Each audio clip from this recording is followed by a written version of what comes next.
BlackRock just started blocking investor withdrawals. I mean, BlackRock, the world's biggest fund manager, is blocking withdrawals from its $26 billion private credit fund called HLEND.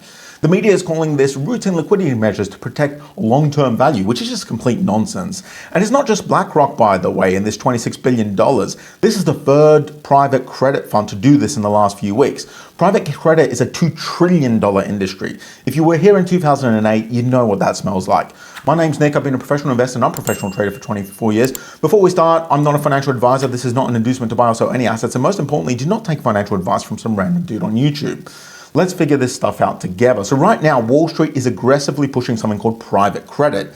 They tell you that it's the ultimate income hack. Take BlackRock's $26 billion HLEND fund, for example, the one that's in trouble. It promised retail investors a juicy 10.2% yield. Now, private credit is like the modern version of the 2008 mortgage disaster. Back then, banks took your deposits, sprayed those loans at people who couldn't afford them, sliced them into junk products, gave them a AAA rating, and it blew up the global financial system, right?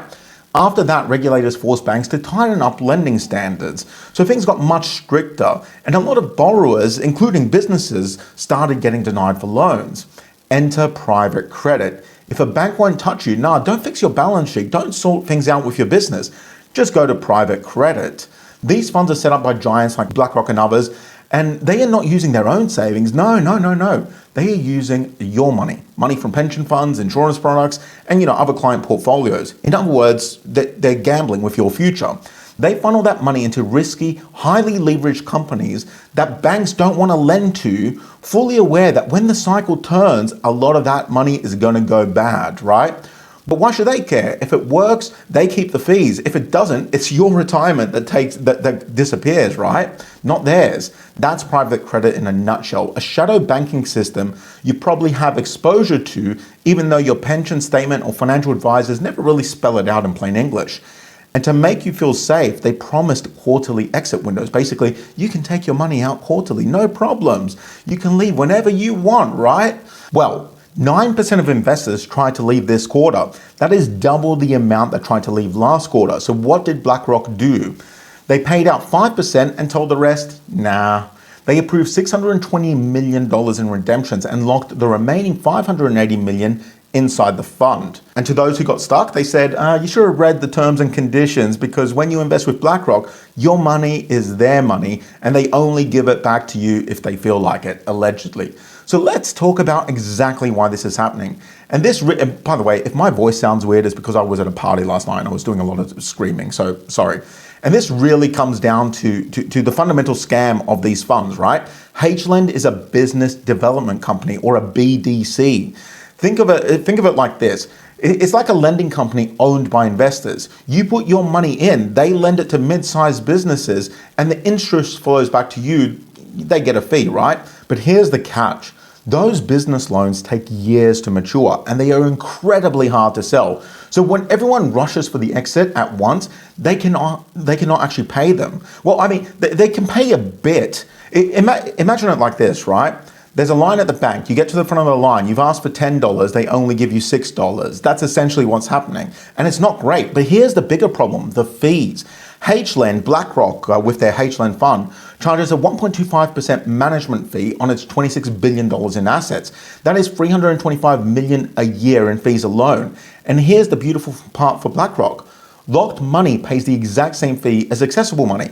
Every dollar trapped behind their gate continues to generate yield for them, 1.25%. There is zero financial incentive for them to ever let you leave.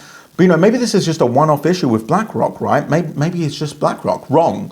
Within just 3 weeks of each other, the 3 biggest names in private credit all blocked withdrawals: Blue Owl, Blackstone, and BlackRock. That is over $100 billion in assets across these 3 specific funds, suddenly trapping investor cash.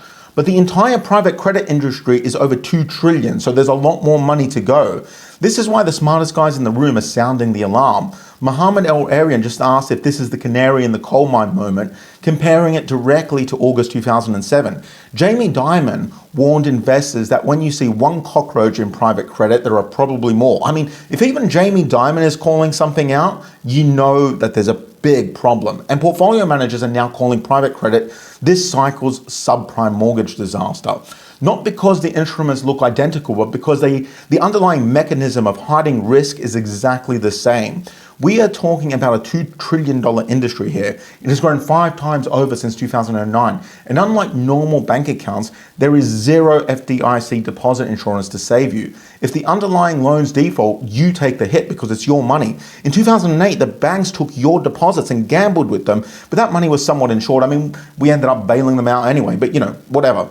This time they got smarter. They created funds where you bring the money and take the losses, they just collect the fees. It's beautiful, isn't it? I mean, if you're a psychopath. And the absolute craziest part of all of this, Larry Fink and the industry giants have been lobbying Congress for years to put these exact alternative assets inside your 401k. They already secured an executive order opening that door. So pension funds are already in on this, but they want to put more of people's retirement money in it. But as always, my plan's always the same. I'm sitting on my hands. I'm avoiding illiquid paper trash like these funds. I'm avoiding all these scams and I'm sticking to hard assets. I'll see you in the next one.